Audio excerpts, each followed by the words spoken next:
G20 अध्यक्षता के तहत अमृतसर में लेबर 20 की 2 दिवसीय बैठक की शुरुआत। सम्मेलन में सामाजिक सुरक्षा, श्रमिकों की सम्मानजनक आजीविका और रोजगार सहित कई अहम मुद्दों पर चर्चा। सिक्किम में स्टार्टअप 20 समूह की दूसरी बैठक हुई संपन्न।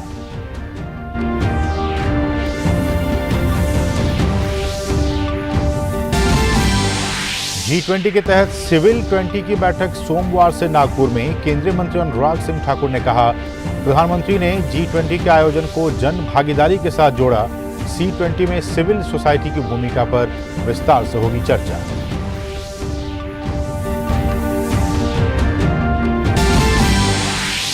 जम्मू कश्मीर के श्रीनगर में दुबई की कंपनी MR ग्रुप की ओर से बनाए जाने वाले शॉपिंग मॉल और बहुमंजिले भवन का हुआ शिलान्यास। उपराज्यपाल मनोज सिन्हा ने कहा, आज का दिन ऐतिहासिक, मॉल बनने से बड़ी संख्या में मिलेंगे रोजगार।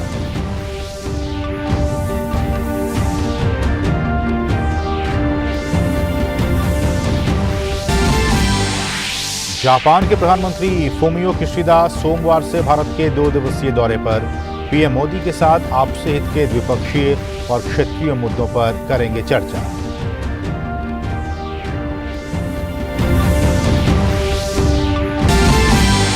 और भारत के खिलाफ दूसरे वनडे में ऑस्ट्रेलिया की वापसी। विशाखापट्टनम में भारत को 10 विकेट से दी करारी शिकस्त। जीत के साथ सीरीज में की 1-1 की बराबरी।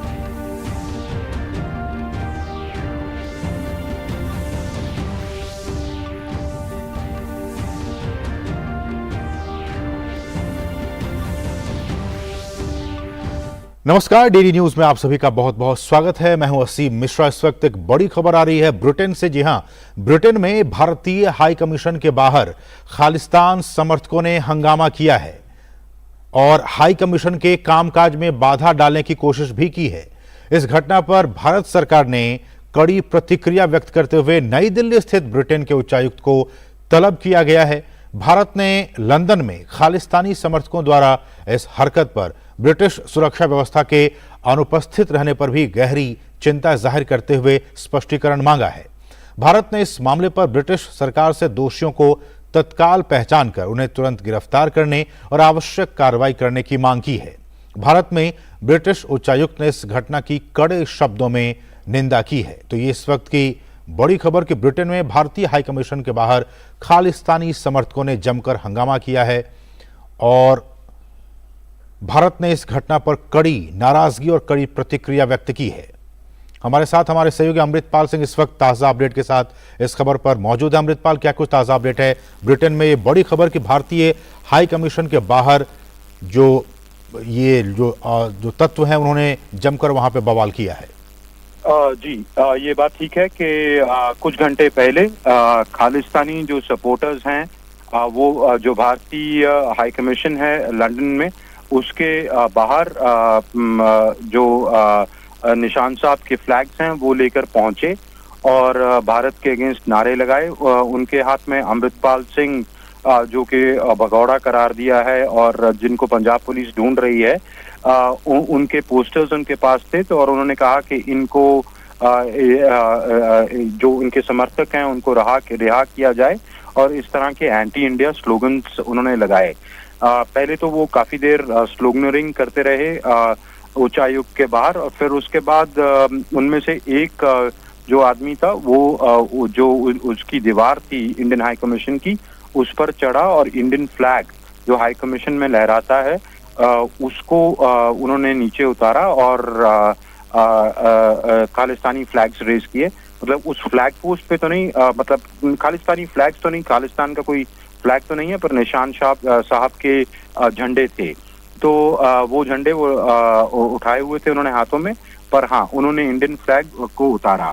और उसके बाद फिर जब ये वाकया हुआ तो भारत ने जो यहाँ के इनके हाई कमिश्नर हैं यूनाइटेड किंगडम के, उनको तलब किया देर रात और कड़ा रोष जताया। उन्होंने एक स्ट्रॉन्ग प्रोटेस्ट जताई कि ये जो सेपरेटिस्ट और एक्सट्रीमिस्ट एलिमेंट्स हैं, इंतहा पसंद लोग हैं, इन्होंने जो ये इंसिडेंट किया इसकी जिम्मेवारी यूके की या लंदन की सिक्योरिटी की है और ये डिमांड किया कि ब्रिटिश सिक्योरिटी को ने इस तरह का इंडिफरेंस दिखाया कि इन एलिमेंट्स को अलाउ किया हाई कमीशन की प्रेमिसेस में घुसने के लिए, उसको वैंडलाइज करने के लिए, और ये भी याद दिलवाया कि ये वियना कन्वेंशन के अंडर ये जो होस्ट नेशन है उसकी ऑब्लिगेशन है कि आप उनके डिप्लोमेटिक पर्सनल जो हैं, जो हमारे राजदूत हैं वहाँ, जो हाई कमीशन में काम कर रहे हैं, उनकी सुरक्षा, और जो हाई कमीशन की सुरक्षा है, उसकी प्रेमिसेस की सुरक्षा है, वो जिम्मेवारी होस्ट कंट्री की होती है वियना कन्वेंशन के अंडर। और ये बताया कि ये कंप्लीटली अनएक्सेप्टेबल है इस तरह का सिक्योरिटी ब्रीच, और क्योंकि ये यूके की जिम्मेवारी है। और उन्होंने जो विदेश मंत्रालय ने ये भी यूके सरकार को याद दिलाया कि आप बड़ा एक्सपेक्ट किया कि आप इस पर इमीडिएट एक्शन लें। बिल्कुल अमृत, उन्होंने, मैं एक ट्वीट देख रहा हूँ, टीवी स्क्रीन पे दिखा भी रहे हैं, भारत में जो ब्रिटेन के उच्चायुक्त हैं उनकी तरफ से ट्वीट है, उन्होंने कहा कि आई condemn the disgraceful acts today against the people and premises of the High Commission of India London totally unacceptable। उन्होंने ये कहा है कि ये बिल्कुल ही एक्सेप्ट के लायक नहीं है, और मैं इसकी डिसग्रेसफुल एक्ट्स जो किया गया है उसकी मैं कंडेम करता हूँ, निंदा करता हूँ। हालांकि ब्रिटेन की तरफ से, उनकी राजदूत की तरफ से निंदा की गई है, लेकिन भारत सरकार ने भी ब्रिटिश उच्चायुक्त को तलब किया है। जी बिल्कुल, उन्होंने निंदा की है, पर देखिए किसी भी देश में जो हाई कमीशन होती है या एम्बेसी होती है, वो वियना कन्वेंशन बड़ी क्लियरली कहती है कि उसकी जो सिक्योरिटी है वो उस होस्ट कंट्री की जिम्मेवारी है। जैसे भारत में यूके की हाई कमीशन है, उसके सामने कुछ प्रदर्शन होता है, जब तक तो पीसफुल प्रदर्शन है, दूर है, ठीक है, वो प्रदर्शन करने की हर एक किसी को हक है। पर अगर सिक्योरिटी ब्रीच हो जाए तो वहां पर ब्रिटिश सिक्योरिटी फोर्सेस को एक्ट करना चाहिए था, और भारत को ये लगता है कि यूके सिक्योरिटी फोर्सेस ने इसमें एक तरह की अनगैली की है, और वो भी इंडिफरेंस भी दिखाया है, जिसकी वजह से ये संभव हो पाया। मैं आपको बताऊं कि पहले जब ये थे तो तब ब्रिटिश सिक्योरिटी नहीं थी, उसके बाद लंदन पुलिस वहां पहुंची और इनको पीछे धकेला, पर तब तक वैंडलाइजेशन या उसमें तोड़फोड़ या उसकी दीवार पे चढ़ना और भारत के झंडे की बेअदबी करना, इसलिए भी अमृत ये सवाल सवाल बहुत इंपॉर्टेंट हो जाता है कि क्योंकि पिछले कई दिनों से ये सारा मामला हिंदुस्तान में, पंजाब में चल रहा है, इसकी भनक वहाँ भी होगी ही, वहाँ के पुलिस को होगी, बावजूद उसके सिक्योरिटी को टाइटन करना चाहिए ताकि इस तरह की घटनाएं ना हो सकती, लेकिन सिक्योरिटी लूज थी और इसका फायदा खालिस्तानी समर्थकों ने उठाया। जी बिल्कुल, और ब्रिटिश MI6 को बड़ा कंप्लीटली पता है कि 6 फॉर जस्टिस जो ऑर्गेनाइजेशन है ये कितनी एक्टिव है इन कंट्रीज में। भारत लगातार, ऐसा नहीं है कि ये लोग कहीं से एकदम इकट्ठे हुए और लोन वुल्फ अटैक किया, ये तो लगातार प्रदर्शन करते रहते हैं, ये रैलीज निकालते हैं, और इनका एजेंडा है भारत के खिलाफ। तो अब ठीक है, गलत है, यूके सरकार का जो रवैया रहे ठीक है, पर सिक्योरिटी ब्रीच तो अनएक्सेप्टेबल है ना। ठीक है, उनकी वैल्यूज, वो कहते हैं कि डेमोक्रेटिक हैं, हम किसी को भी अधिकार है अपने हक के लिए मांग करने का, ये वो ठीक है। भारत का नजरिया है कि ये लोग एक्सट्रीमिस्ट हैं, सेपरेटिस्ट हैं, उनका भी एक अलग नजरिया हो सकता है, ये भी माना जा सकता है, एक लम्हे के लिए तस्वुर किया जा सकता है। पर असीम सिक्योरिटी तो बेसिक वियना कन्वेंशन में डिफाइंड है। आप जब डिप्लोमेटिक स्टेटस एक्सेप्ट करते हैं, यूके के खिलाफ बहुत सारे लोगों को यहाँ पे रोष है कि भारत में ये हुआ, वो हुआ, फलाना, आजादी के मतलब लड़ाई के दौरान बड़े लोग मारे गए, ये वो। अब इसका मतलब ये तो नहीं है ना कि भारत सरकार ने जब डिप्लोमेटिक रिलेशंस बनाए हैं तो ब्रिटिश हाई कमीशन की सिक्योरिटी दिल्ली में, भारत की सिक्योरिटी की दिल्ली पुलिस की, इनकी जिम्मेवारी है। बिल्कुल, तो ये डिप्लोमेटिक रिलेशंस में ये क्लियरली होता है। डिप्लोमेटिक तो एक डिप्लोमेटिक एस्टेब्लिशमेंट के अंदर घुस जाना, वेंडलाइज करना, वहां के ट्राई कलर को उतार के अपने झंडे को वहां पे लगाना, ये सारी चीजें पुलिस देखती रही, ये अपने आप में काफी चौंकाने वाली बातें हैं जी। और बहुत लेट एक्शन किया गया। और जी बिल्कुल, और तब जबकि ये उनकी इंटेलिजेंस को क्लियर आइडिया होगा बिल्कुल कि अगर यहाँ पर, जैसे आपने कहा कि यहाँ पर जो पंजाब में गतिविधियां हो रही हैं, ऐसा तो है नहीं कि जी निकारागुआ था और वहां पे इनका कोई बेस नहीं था, पता नहीं छुप छुपा के आए। बड़ी स्ट्रांग प्रेजेंस है सिक्स फॉर जस्टिस की वहां। बिल्कुल। तो वो प्रदर्शन लगातार करते रहते हैं, प्रदर्शन की हद से अब आगे। अब देखिए अमृत मैं आपकी बात पूरा करूंगा, लेकिन उससे पहले जो खबर आ रही है वो ये कि भारत ने ये कहा है और ये यूके गवर्नमेंट से उन्होंने एक्सपेक्ट किया कि वो इमीडिएट स्टेप्स ले वैसे लोगों के खिलाफ जिन्होंने इसको वेंडलाइज किया है, उनको आइडेंटिफाई करे, उन्हें अरेस्ट करे और उन्हें प्रोसिक्यूट करे। जी एब्सोल्युटली। ये भारत ने यूके गवर्नमेंट के जब सफीर को तलब किया, इनके हाई कमिश्नर साहिबान को तलब किया, तो उनको ये कहा कि हम ये एक्सपेक्ट करते हैं कि आप जिन लोगों ने ये किया है वो क्लियरली वीडियोस इस्टेब्लिश कर रहे हैं कि कौन है ये लोग, और इनको आप आइडेंटिफाई करें, आप अरेस्ट करें और आप इनको प्रोसिक्यूट करें अपने लॉ के तहत। बिल्कुल। और ये आपकी जिम्मेवारी बनती है और हम के भारत ये एक्सपेक्ट करता है कि आप स्ट्रिंजेंट मेजर्स लेंगे कि ऐसी घटना दोबारा ना हो। बिल्कुल उसके लिए। जी अमृत, बहुत बहुत शुक्रिया इन तमाम ताज़ा अपडेट्स को हम तक पहुंचाने के लिए। तो आपने ये सारी अपडेट्स आपने जानी कि किस तरह से ब्रिटेन में ब्रिटिश हाई कमीशन के अंदर वहां पे खालिस्तानी समर्थकों ने तोड़फोड़ किया और भारत ने इसकी कड़े शब्दों में निंदा की और उन्होंने डिमांड किया है कि ऐसे लोग जो हैं उनको आप तत्काल उसकी पहचान कीजिए, उसको गिरफ्तार कीजिए और उसके खिलाफ जो है उन्हें प्रोसिक्यूट कीजिए अपने लॉ के हिसाब से। बढ़ेंगे दूसरी अहम खबरों की तरफ। पहला श्रम 20 यानी लेबर 20 का 2 दिवसीय सम्मेलन पंजाब के अमृतसर शहर में चल रहा है।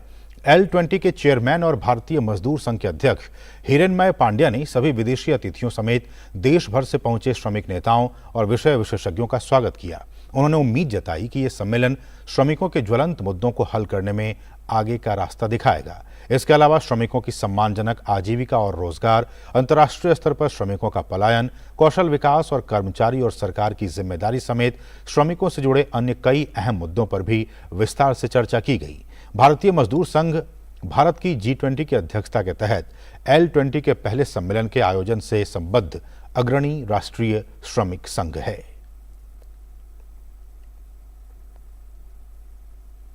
और भारत की अध्यक्षता में G20 के तहत सिविल इंडिया की पहली बैठक सोमवार से महाराष्ट्र के नागपुर में शुरू हो रही है। 2 दिनों की इस बैठक में दुनिया भर के सामाजिक संगठनों को यह बताने का अवसर मिलेगा कि G20 के नेताओं से जनता की क्या कुछ अपेक्षाएं हैं।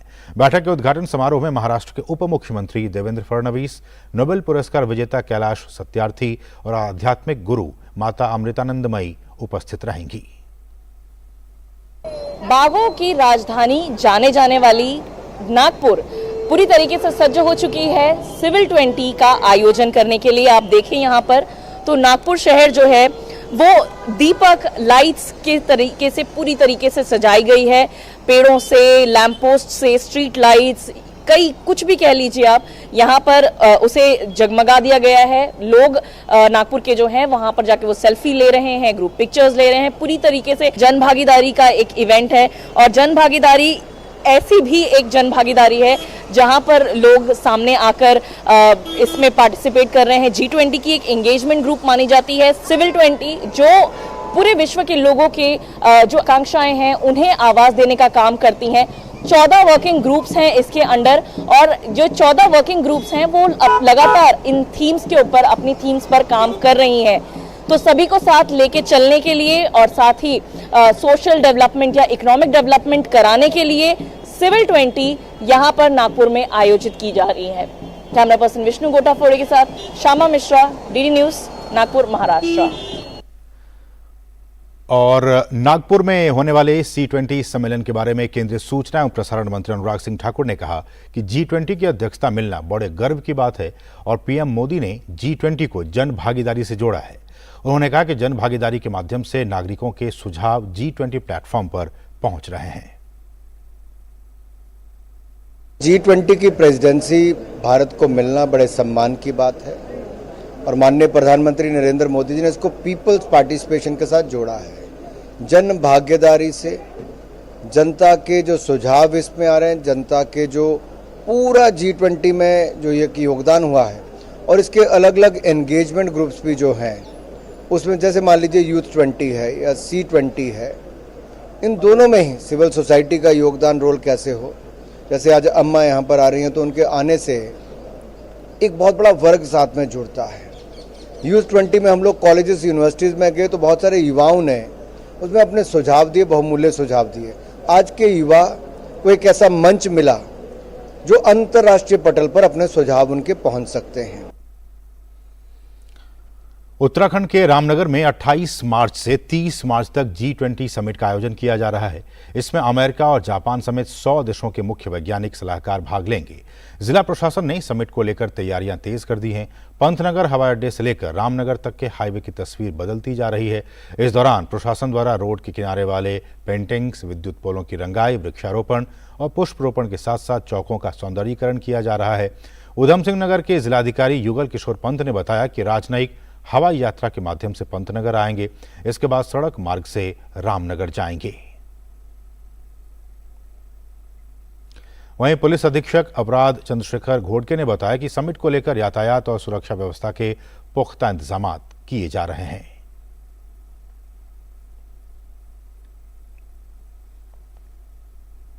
पंजाब में अमृतपाल सिंह के खिलाफ सर्च ऑपरेशन जारी है। वारिस पंजाब दे के प्रमुख को पकड़ने के लिए पंजाब पुलिस और केंद्रीय सुरक्षा बल कई जगहों पर छापेमारी कर रही है। कई जगहों पर सुरक्षा बलों ने फ्लैग मार्च निकाला। राज्य में कानून व्यवस्था को देखते हुए सोमवार दोपहर तक इंटरनेट सेवाएं बंद कर दी गई हैं।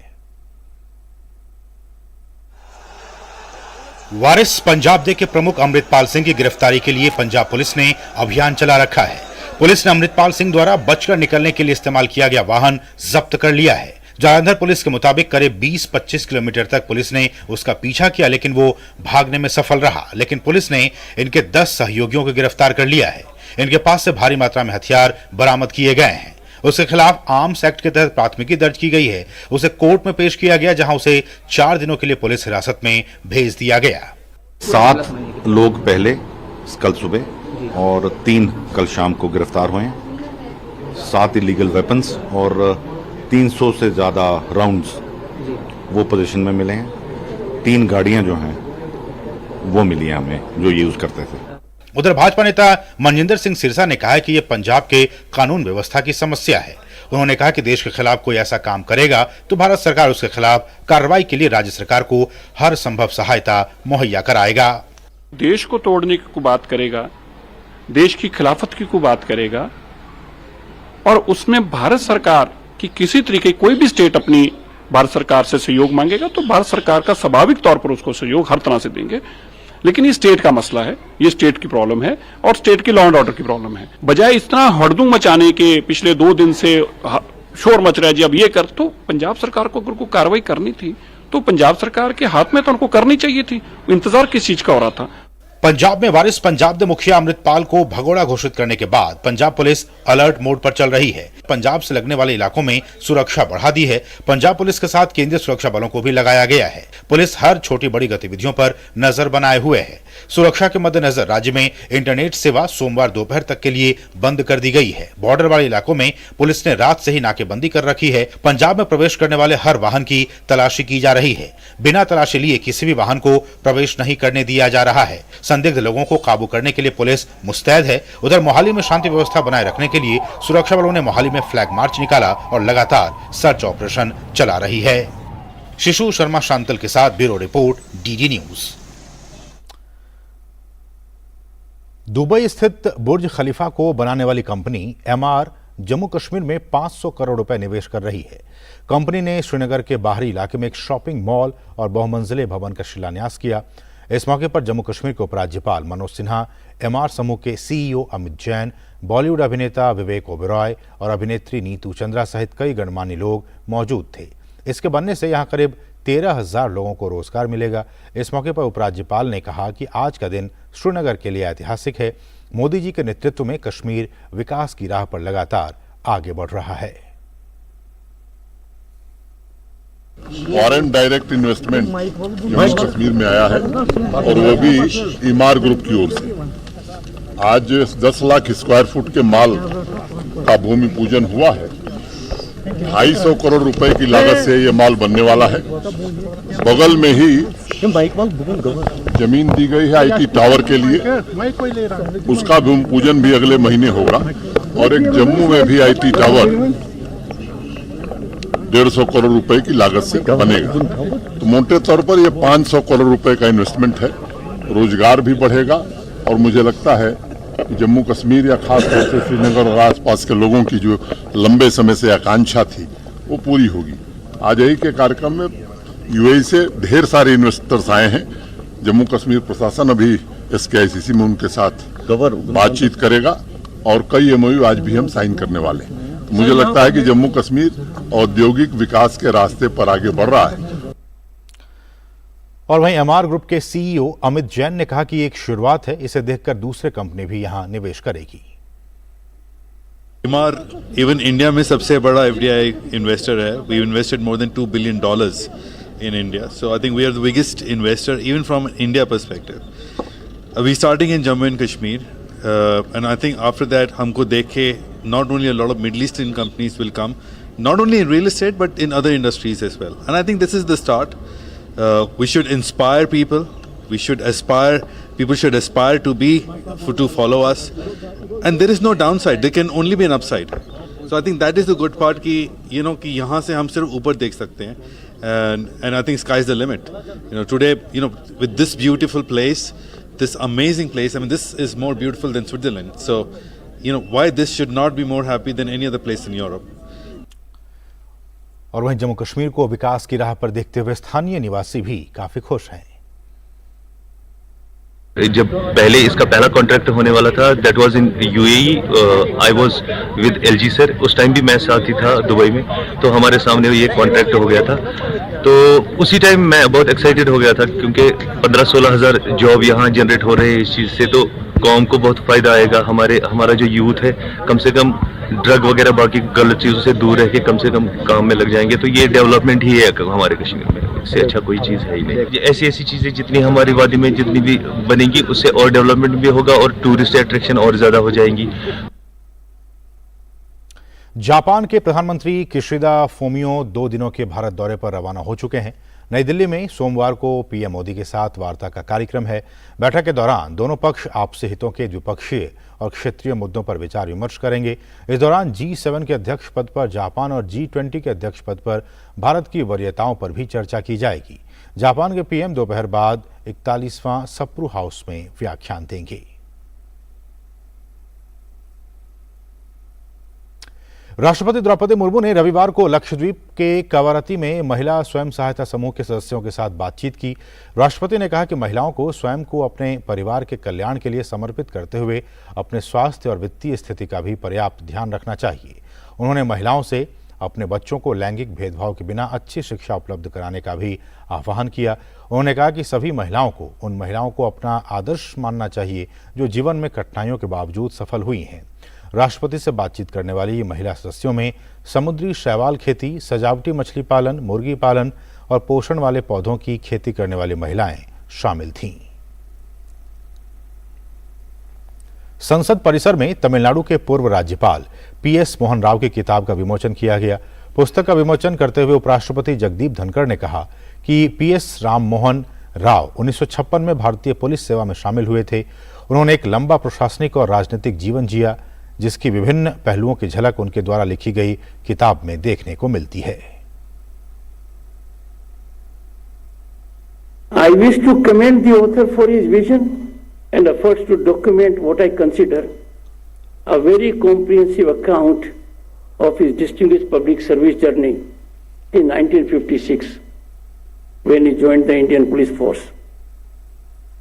PS Rama Rao, like to his college friends, has traversed 6 decades in public service, exemplifying sublime commitment to duty, effecting ever furtherance of public interest. और वहीं कार्यक्रम को संबोधित करते हुए पूर्व उपराष्ट्रपति M वेंकैया नायडू ने वर्तमान में संसद में चल रहे गतिरोध पर चिंता जाहिर की। उन्होंने कहा कि पक्ष हो या विपक्ष, अपने राजनीतिक विरोध के बावजूद लोकतंत्र के हित के लिए संसद को सुचारू रूप से चलाने की उनके ऊपर जिम्मेदारी है। I personally feel with my little experience that Parliament should function. This responsibility do not lie on one party. this party or that party, every party for that matter, they should help in proper functioning of the House. You can agree to disagree, you can protest, you can talk out and walk out, but don't make a breakout. केंद्रीय खेल मंत्री अनुराग सिंह ठाकुर महाराष्ट्र के भंडारा में आयोजित खासदार क्रीड़ा महोत्सव में शामिल हुए। कार्यक्रम में स्थानीय सांसद और पूर्व खिलाड़ी और अन्य गणमान्य व्यक्ति भी मौजूद थे। अनुराग ठाकुर ने समारोह में खेलों के विजेताओं और प्रतिभागियों को सम्मानित किया। उन्होंने कार्यक्रम को संबोधित करते हुए कहा कि पहले हमारा खेल बजट 964 करोड़ का था, जो अब बढ़कर 3,397 करोड़ का हो गया है। खिलाड़ियों के लिए विभिन्न प्रयास किए जा रहे हैं। हमारा देश का खेलों का बजट और युवा कार्यक्रम विभाग का बजट 964 करोड़ रुपया था, जो बढ़ाकर 3,397 करोड़ रुपया प्रधानमंत्री जी ने कर दिया है। हम प्रयास कर रहे हैं कि इसमें और बढ़े और आगे हो। खेलो इंडिया एक्रेडिटेड एकेडमीज में 3,000 बच्चों को अलग से रहने का, भोजन का, ट्रेनिंग का सारा खर्चा भारत के अंदर भी करती है। 5 लाख रुपए खिलाड़ी को ट्रेनिंग के लिए दिया जाता है और 1,20,000 रुपए उसको जेब खर्च अलग से देने का काम भी भारत सरकार करती है। और यहां रुकेंगे छोटे से ब्रेक के लिए। आप देखते रहिए डीडी न्यूज।